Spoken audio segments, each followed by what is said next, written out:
अधिवेशनाचा शेवटचा दिवस होता। काही लक्षवेधी मी सभागृहामध्ये मांडण्याचा प्रयत्न केला, परंतु सांगली जिल्हा परिषद अध्यक्षपदाच्या निवडीमध्ये 3 दिवस मी इकडे गैरहजर असल्यामुळे आणि 24 तारखेला एका बैठकीच्या संदर्भात मी बाहेरगावी असल्यामुळे मला ती लक्षवेधी घेता आली नाही। परंतु माननीय अध्यक्ष महोदयांना मी काल विनंती केली होती की विशेष बाब म्हणून मला एका विषयावरती बोलण्याची संधी द्यावी आणि अध्यक्ष महोदयांनी माझी मागणी मान्य केली आणि मला शेवटचं 5 मिनिटं बोलण्याची संधी सभागृहामध्ये दिली। आता हा विषय अत्यंत महत्त्वाचा विषय आहे। मुंबईमध्ये घर असावं असं गावाकडच्या प्रत्येक कष्टकऱ्याला वाटतं। मग तो माताडी असेल, भाजीपाल्यामध्ये काम करणार असेल, रिक्षा चालवणार असेल किंवा नोकरी करणार असेल, खाजगी नोकरी असेल किंवा सरकारी नोकरी करणार असेल, ह्या सामान्य लोकांना तर आपलं घर मुंबईमध्ये असावं वाटतं। जुन्या मुंबईमध्ये घेणं आता शक्यच नाही, म्हणून नवीन मुंबईमध्ये लोक घरं घेण्याच्या संदर्भामध्ये विचार करतात आणि आयुष्याची सगळी तुटपुंजी जी रक्कम जमा केलेली असते ते घरासाठी लावतात, कुठं व्याजानं पैसे उचलतात, बँकाकडून कर्ज काढतात आणि घर घेण्याचं स्वप्न पूर्ण करण्याचा प्रयत्न करतात। परंतु एक DDSR ग्रुप नावाचा ग्रुप, एक IRS आहेत सचिन मोटे, त्यांनी त्यांच्या नात्यातल्या लोकांच्या नावावरती वेगवेगळ्या कंपन्या रजिस्टर केलेल्या आहेत आणि त्या कंपन्यांच्या माध्यमातून जवळपास 20 प्रोजेक्ट वेगवेगळे, म्हणजे त्यामध्ये DDSR बिल्डर्स अँड डेव्हलपर्स यांचं DDSR हाईट्स नावाची एक बिल्डिंग सुरू आहे, DDSR बिल्डरची Tathagat housing society, Swapnapurti housing society, Anuvishwa housing society, DDSR Satvik, परत हनी होम्स, मातोश्री ही तर आमदार खासदारांच्यासाठी एक इमारत खारघरमध्ये बनती आहे, त्याचं ह्या लोकांनी काम घेतलेलं आहे। म्हणजे आमचे खिशात आमदार आहेत अशी त्यांची भूमिका आहे, म्हणजे स्टेटमेंट पण त्यांनी केलेले आहेत की अनेक आमदार आमच्या खिशात आहेत, आमदार खासदार, आणि त्या मातोश्री बिल्डिंगचं काम मिळवण्यासाठी जवळपास मध्यस्थ लोकांना 5-1 कोटी रुपये खर्च करून त्यांनी हे बिल्डिंगचं काम घेतलेलं आहे। दुसरं आहे मैत्री हाऊसिंग सोसायटी कळमोली, परत मुंबई अजिंक्यस, मैत्री सानपाडा, DDSR हेरिटेज, कलाकार आणि पत्रकार यांची पण एक सोसायटी आहे। नंतर DDSR ड्रीमवूड, DDSR प्राइड, DDSR अनुपर्व, जय श्री कृष्ण आणि DDSR लक्ष्मी रिव्हरसाइड, अशा वेगवेगळ्या बिल्डिंगचे प्लॉट त्यांनी घेतलेले आहेत। आता हे प्लॉट कुठून घेतले, ही गुंतवणूकदारांची यादी आहे। आता ती फार मोठी यादी आहे। ह्या लोकांच्याकडून पैसे घेतलेले आहेत, दाम दुपटीवर देतो, 9 महिन्यात तुम्हाला दुप्पट करून देतो, 12 महिन्यात दुप्पट करून देतो, 18 महिन्यात दुप्पट करून घेतो, आणि असे हजारो कोटी रुपये या लोकांचे गोळा केलेले आहेत। यातून यांनी प्लॉट खरेदी केलेली आहे। नंतर जेव्हा प्लॉट खरेदी केली त्यामध्ये त्यांनी सोसायट्या तयार केल्या। सरकारची तुम्ही फसवणूक कशी करताय, सोसायट्यांना GST लागू होत नाही, सोसायट्यांना स्टॅम्प ड्युटी माफ आहे, आणि म्हणून जवळपास पैसे ह्यांनी सगळे गोळा करून त्यातल्याच काही लोक सभासद करून त्यांच्या नावावरती सोसायट्या फर्म केलेल्या आहेत। हा पहिला गुन्हा आहे की सरकारची शेकडो कोटी रुपयाची GSTची किंवा अन्य करांची फसवणूक या सोसायट्याच्या माध्यमातून केलेल्या आहेत। ह्या सोसायट्या नाहीत, हा DDSR ग्रुपचाच प्लान आहे आणि ह्याचे पूर्ण मास्टर ही सगळी लोक आहेत। आता हा विषय का पुढे आला, हा विषय यासाठी पुढे आला की 2020 पासून ह्या लोकांनी बुकिंग घेतलेली आहेत। 2020 पासून तुम्ही बुकिंग घेताय आणि 2025ला 2026ला त्या लोकांना ताबा द्यायचा शब्द या मंडळीने दिला होता, परंतु आता बिल्डिंगच नाही। म्हणजे 2021ला बुकिंग घेतलेल्या बिल्डिंगचं परवा दिवशी म्हणजे गुढीपाडव्याच्या दिवशी भूमिपूजन झालंय आणि मग ह्या लोकांना बिल्डिंग मिळणार कधी, फ्लॅट मिळणार कधी, म्हणजे ह्या लोकांची पूर्णपणे फसवणूक झालेली आहे। आता हनी होम्स म्हणून जी बिल्डिंग आहे प्लॉट नंबर 34 सेक्टर नंबर 20 खारघरला, ह्याला CC नाही। CC नसताना तुमचं बांधकाम कसं काय होते, अनेक बिल्डिंगला CC नाही। मग हे जे सगळे सिडकोचे अधिकारी आहेत, त्यांचे कोण आर्किटेक्ट असतील, हे सगळे अधिकारी यामध्ये गुंतलेले आहेत। हे सगळा मोठा फ्रॉड या सगळ्या माध्यमातून सुरू आहे। जेवढी बांधकामं सुरू आहेत, आता ह्या हनी होम्सला 1.97 करोडचा दंड आहे, दंड असताना तुम्ही कसं काय काम करू शकता? दंड का अधिकारी भरून घेत नाहीत? मग अधिकाऱ्यांच्यावरती कारवाई करावी लागेल का? काल मला वेळ या विषयावरती सभागृहात मिळाला नाही आणि म्हणून हे सगळं डिटेल लोकांच्या पुढे आलं पाहिजे.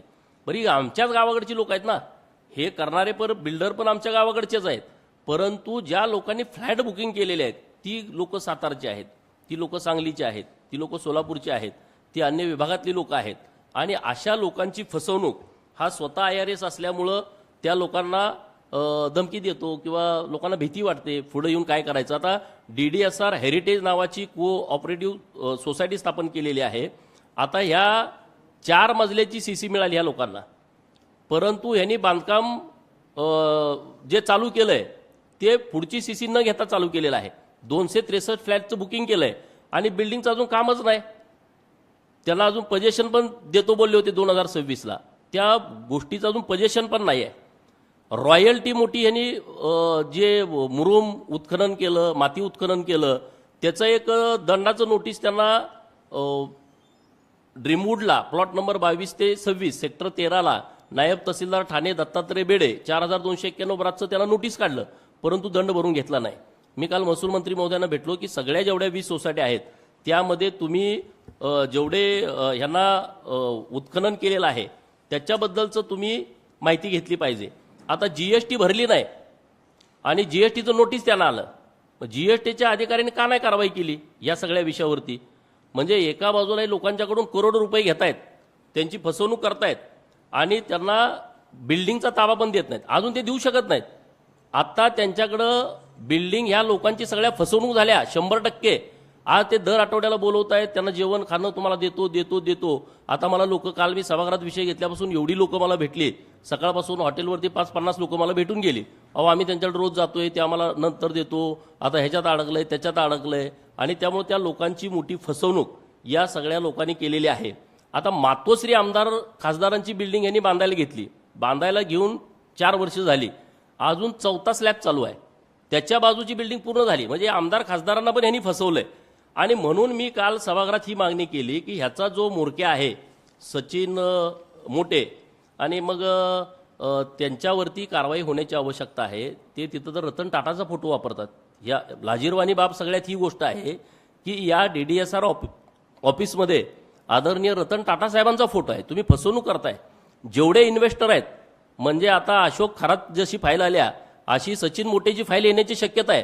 कारण प्रत्येक इन्व्हेस्टर जे लोक आहेत त्यांचे महिलांच्या बरोबरचे व्हिडिओ तयार करून ठेवलेत ब्लॅकमेल करण्याच्या दृष्टिकोनातून. आणि ही सगळी वस्तुस्थिती आहे. ही वस्तुस्थिती आज ना उद्या सगळी समोर येणार आहे. तत्पूर्वी सरकारनं या सगळ्या बाबीमध्ये, कारण CC न देणं, GST न भरणं, रॉयल्टी न भरणं, कुठल्याही परवानग्या न घेता बिल्डिंगचं काम चालू करणं, लोकांचं बुकिंग घेणं परवानगी नसताना, आणि बुकिंग घेऊन 4-4, 5-5 वर्ष झाल्याच्या नंतर सुद्धा त्यांना फ्लॅटचा ताबा न देणं, या संदर्भामध्ये मी काल सभागृहामध्ये मागणी केली होती की सरकारनं या सगळ्या विषयाचा विचार करून सुमोटो यांच्यावरती कारवाई करावी. माननीय मुख्यमंत्री महोदयांना मी धन्यवाद देईन की त्यांनी जॉईंट CP लेवलच्या अधिकाऱ्याच्या माध्यमातून ह्या सगळ्या प्रकरणाची चौकशी करण्याचा शब्द दिलेला आहे. आणि म्हणून आता पुढच्या 4-5 दिवसामध्ये आम्ही हे सगळी डिटेल तक्रार माननीय मुख्यमंत्री महोदयांकडे देतोय. काही तक्रारी आम्ही रितसर दिलेल्या आहेत. ह्या सगळ्या अरे ज्यांच्याकडे चप्पल घालायला नव्हती अशी पोरं 2-2 हजार कोटी येतात कुठून? आज हा जीवन भाई म्हणून आहे, त्याचा नंबर आहे 9619774551. त्याचा दुसरा भाई KP भाई, हा 8691885721. ह्यांनी किमान 1000-1500 कोटी रुपये व्हाईट करून दिलेत त्यांना. कुठल्या आधारे दिले? एवढे पैसे आले कुठून? हवाला करणारी काही लोक आहेत, त्यांच्याकडे शेकडो कोटी रुपये आलेले आहेत, त्यांचे माझ्याकडे नाव आहेत, त्यांचे माझ्याकडे नंबर आहेत. नंतर मोहित कक्कर नावाचा फायनान्सर आहे, त्यांनी मोठं शेकडो कोटी रुपयाचं फायनान्स यांना केलंय. कुठल्या आधारे केलं? कुठल्या बेसवरती केलं? नंतर SBI बँकेच्या कर्ज काढलंय काही लोकांनी आणि त्या लोकांचे हप्ते सुरू आहेत. अरे बिल्डिंगच नाही तर हप्ते कसे काय सुरू? पोलीसमध्ये काम करणारी लोक आहेत, त्यांचे हप्ते सुरू आहेत बिल्डिंगमधले, आणि त्या बिल्डिंगमध्ये अजून बांधकामच नाही सुरू झालं आणि तुम्ही त्याच्यावरती डायरेक्ट त्यांच्या पगारातून पैसे कट करता. म्हणजे हे बँकेची लोक सुद्धा या सगळ्या प्रकरणामध्ये दोषी आहेत. कारण सिडकोचे अधिकारी तर ह्यांना पूर्ण मॅनेज आहेत. सिडकोतले अधिकाऱ्यांची इन्व्हेस्टमेंट आहे, काही IPS, काही IRS, काही IAS यांचं यामध्ये पैसे गुंतलेले आहेत आणि ते सगळे प्रकरण हळूहळू या सगळ्या विषयात पुढे येतील. आता कलाकार आणि पत्रकार ह्यांनी पण बुकिंग केलेली आहे एक त्यांची प्लॉट नंबर 13 सेक्टर नंबर 8 पनवेलमध्ये ही सोसायटी आहे. 2023ला काम सुरू आहे. आता नुसता 4था स्लॅब पडलाय. ताबा देतो देतो देतो म्हणून ते बोलतायत. 2026ला ताबा द्यायचं होतं. आता 2026चा एप्रिल महिना सुरू होतोय आणि अजून त्याचं बांधकाम पण सुरू केलं नाही. म्हणजे त्या बिचाऱ्या पत्रकारांची पण त्यांची फसवणूक केलेली आहे. एजंट लोक जी मोठ्या प्रमाणात त्यांनी इथं बुकिंग दिलेलं आहे. रवीश भाटला आणि अप्रीत भाटला हे जे लोक आहेत ह्यांनी ह्या सगळ्या लोकांची फसवणूक मोठ्या प्रमाणात केलेली आहे. DDSR हेरिटेज आणि DDSR प्राईड ह्या बिल्डिंगच नाहीत आणि त्या शेकडो लोकांचे तुम्ही पैसे घेतलेत. शेकडो लोकांचे पैसे घेतलेत, काम नाही. आता गुढीपाडव्याला या सोसायटीचं काम ह्यांनी सुरू केलंय 19 तारखेला आणि त्यामध्ये कुठलीच परवानगी नाही. हे जे सगळे विषय आहेत या विषयाच्या संदर्भामध्ये मी सभागृहात विषय उचललाय आणि आता पण आपल्या माध्यमातून ज्या लोकांची फसवणूक झालीत त्यांनी घाबरण्याचं कारण नाही आहे. आता सुमोटो कारवाई होणारच आहे. दहिसरला एक त्याच्या बायकोच्या नावावरती एक प्लॉट आहे म्हणजे ते एजन्सीमध्ये. त्यांना तर 5 वर्ष झालं त्यांची इन्व्हेस्टमेंट घेतली आहे. त्यांना हातवर केला. आता आम्ही तुमचं देऊ शकत नाही. म्हणजे त्या लोकांनी एवढे इन्व्हेस्टमेंट करून सुद्धा त्यांच्या हाताला काही लागणार नाही. असे हे सगळे जे विषय आहेत ते विषय आता रेकॉर्डवरती येण्याची आवश्यकता आहे.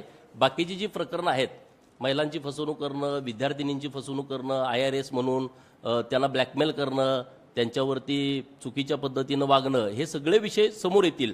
एक अधिकारी आहे माझ्या समाजाचा क्लास 2 अधिकारी, त्याची बायको पळवून नेऊन पुण्यामध्ये ठेवणं, त्याचा डिवोर्स घेणं, असे सगळे विषय आहेत.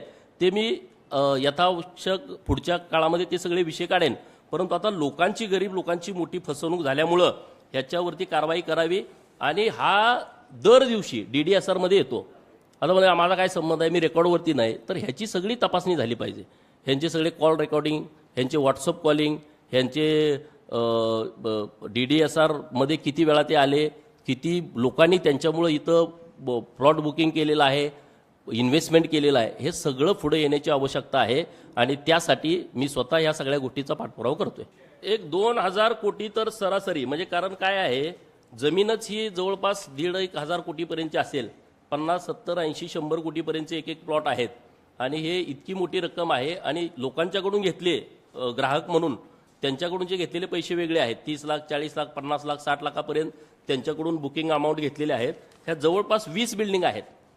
20 बिल्डिंग आहेत. आता फक्त एक बिल्डिंग त्यांची तयार आहे कळंबोलीची आणि एखादी दुसरी बिल्डिंग होऊ शकते, बाकीच्या बिल्डिंग तयार होणार नाहीत. आता ते मी कॉन्ट्रॅक्टरांची माहिती घेतली की 50 कोटी रुपये ते कॉन्ट्रॅक्टरचेच देणे आहेत. संडास बांधायला 4 माणसं लागतात, ह्यांची बिल्डिंग बांधायलाच 10-20 माणसं असतात मुंबईमधली बिल्डिंग बांधायला. अशी परिस्थिती इथं आहे. म्हणजे माझं म्हणणं कसं आहे, गावाकडच्या लोकांची तुम्ही फसवणूक करता, मिजाजगिरी करता, पैशाची उधळण करता. 10-10 कोटीची घरं गावाकडे बांधलेली आहेत.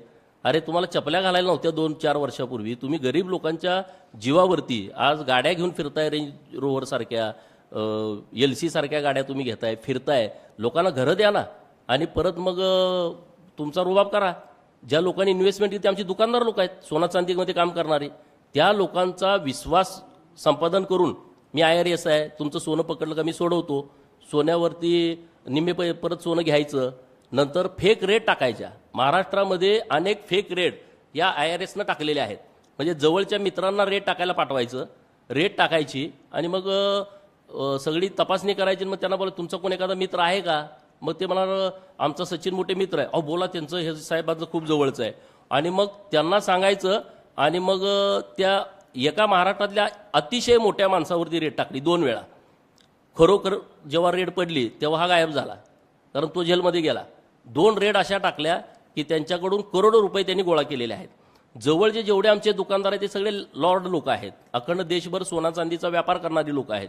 त्यांच्या घरी जायचं, त्यांची माहिती घ्यायची आणि मग लगेच कोणाला तरी तिथं रेडला पाठवायचं 1-2 महिन्यानंतर आणि परत ते रेडमधून बाहेर काढायचं, पैसे घ्यायचे. सोन्यामध्ये व्यापार करणारी लोक आहेत, त्यांचं सोनं पकडून द्यायचं, परत तिथल्या अधिकाऱ्याला सांगून निम्म करून घ्यायचं. आणि दुर्दैवाची बाब, माझे दुकानदार बांधव आहेत त्यांच्या घरच्यांच्या बाबतीमध्ये खूप चुकीचं वागलं जात आहे. त्यांच्या मुलींना मुंबईला बोलवायचं, त्यांच्या सुनांना मुंबईला बोलवायचं, इथं ड्रगच्या पार्ट्या करायच्या, असं घाणेरडं काम हे इथं सुरू आहे. आणि म्हणून म्हणलं की एकदा या विषयावरती आपण बोलण्याची आवश्यकता आहे, कारण माझ्याच गावाकडची लोक फसतायत ना.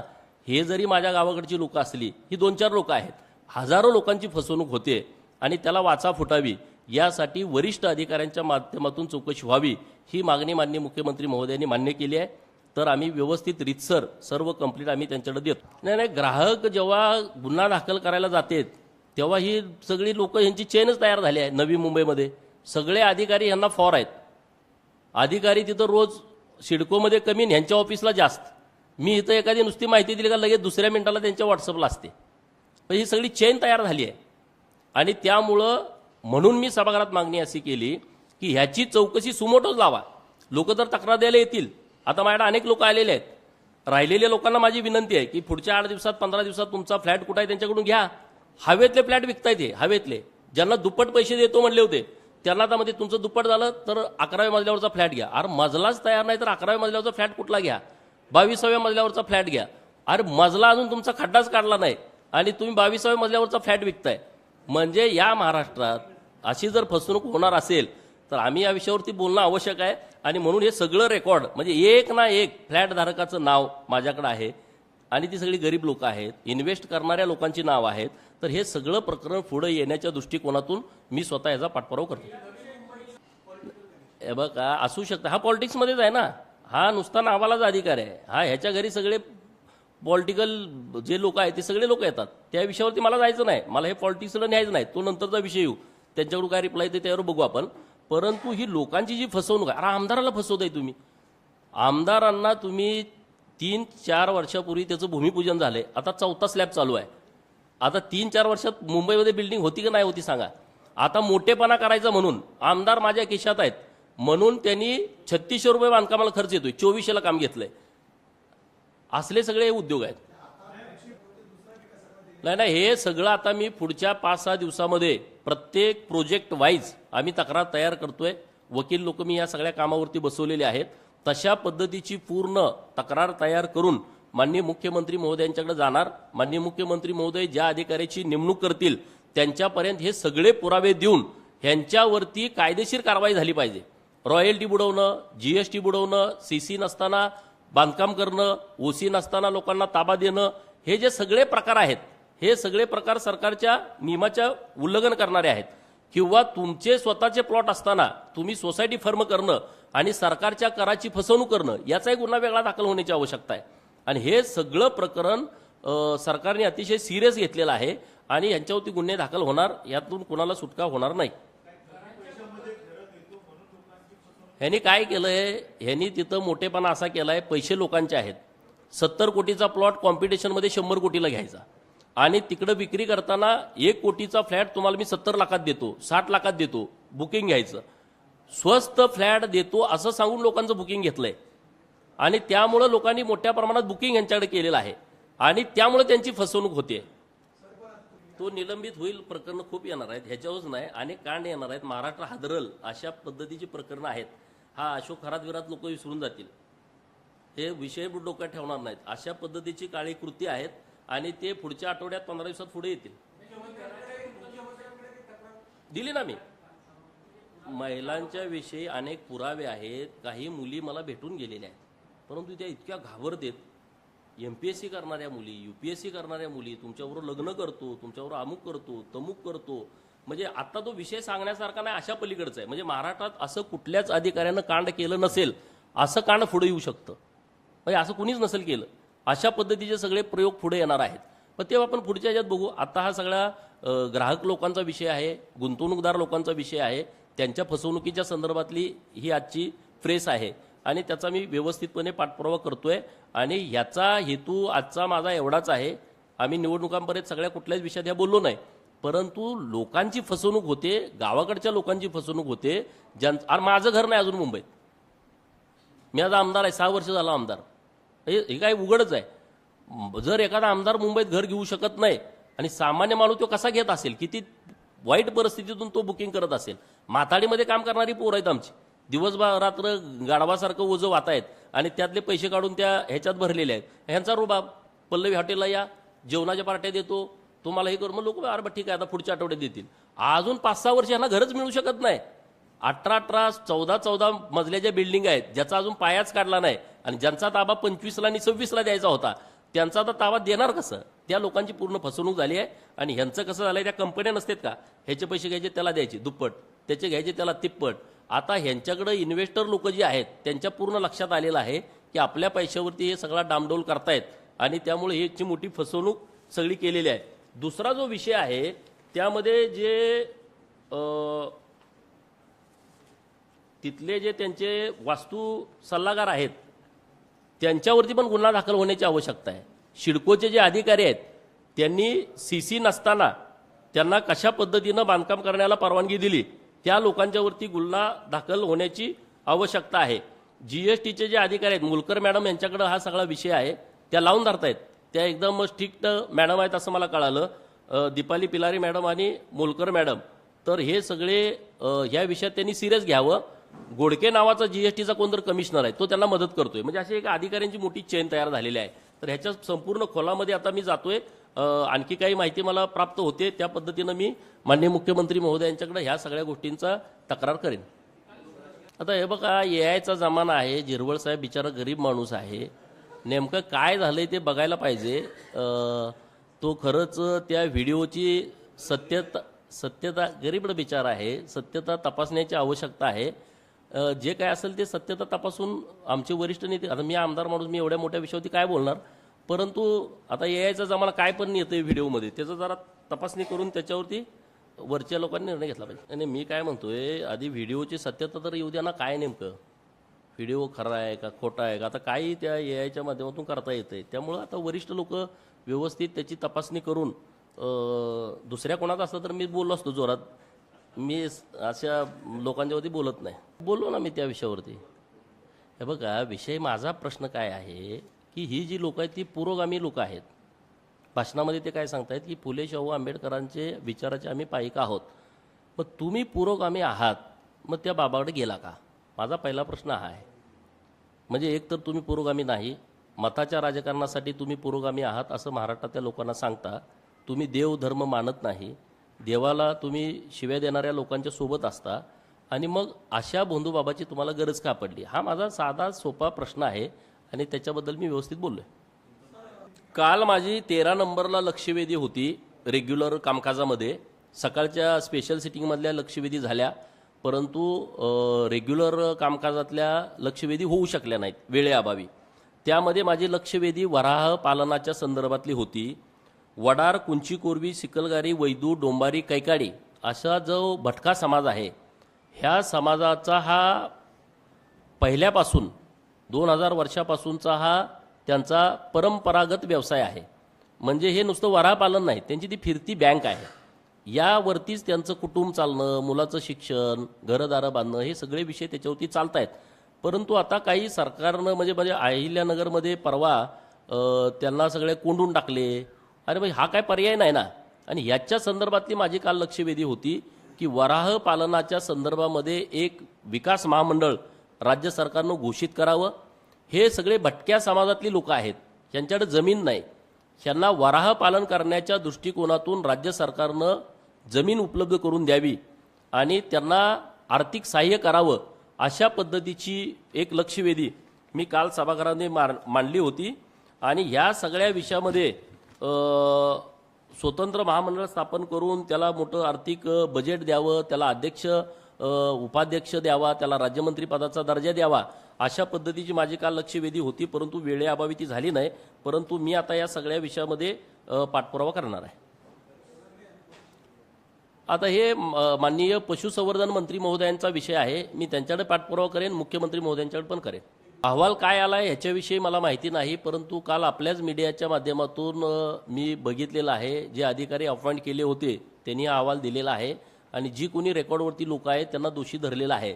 तर आता अहवालात नेमकं काय आहे याच्याबद्दलची मला एवढी डिटेल माहिती नाही. आता अहवालात तर कालच्या अहवालात त्यांचं नाव स्पष्ट नाही असं मी बातमीत वाचलं असेल, तर मग ठीक आहे, राज्य सरकार त्यावर योग्य निर्णय घेईल.